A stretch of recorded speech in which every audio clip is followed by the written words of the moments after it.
এবার বিদ্যুৎ চালিত গাড়ি বা ইভি বিক্রিতে টেসলাকে পেছনে ফেলল বিওয়াইডি।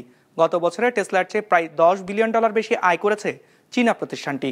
ইভির বাজারে প্রতিযোগিতা আরও এগিয়ে নিতে এবার কম দামে গাড়ি এবং 5 মিনিটে চার্জিং প্রযুক্তি নিয়ে এসেছে বিওয়াইডি।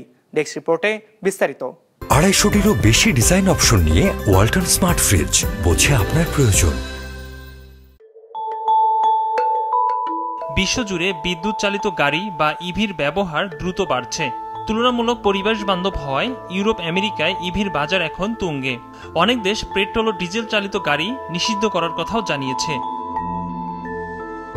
সম্প্রতি 2024 সালের বার্ষিক আয়ের প্রতিবেদন প্রকাশ করেছে চীনা ইভি নির্মাতা কোম্পানি বিওয়াইডি।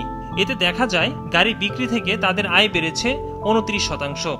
আয় হয়েছে $107 বিলিয়ন, যেখানে ইলন মাস্কের টেসলার আয় ছিল $97.7 বিলিয়ন।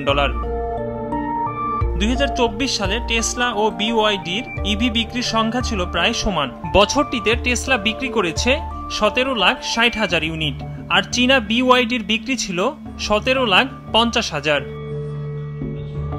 এদিকে রোববার কিন এল নামে নতুন মডেলের ইভি আনার ঘোষণা দিয়েছে বিওয়াইডি। বিশ্লেষকরা বলছেন টেসলাকে টেক্কা দিতেই এই কম দামের গাড়ি আনছে বিওয়াইডি।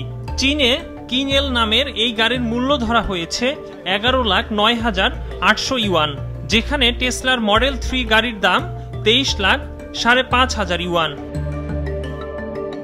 এদিকে গত সপ্তাহে নতুন এক ব্যাটারি চার্জিং প্রযুক্তি নিয়ে এসেছে বিওয়াইডি।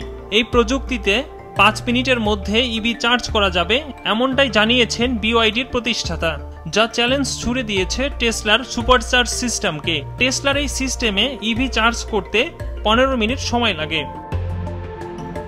বিওয়াইডিতে বড় বিনিয়োগ রয়েছে মার্কিন বিনিয়োগকারী ওয়ারেন বাফেটের এবং অ্যাসেট ম্যানেজমেন্ট কোম্পানি ব্ল্যাক রকের। আর ইভিতে রাজত্ব করা বিওয়াইডি শেয়ার দাম এখন পর্যন্ত বেড়েছে 50%-র বেশি। ইকরামুল ইসলাম খান, বিজনেস রিপোর্ট, মাছরাঙ্গা টেলিভিশন।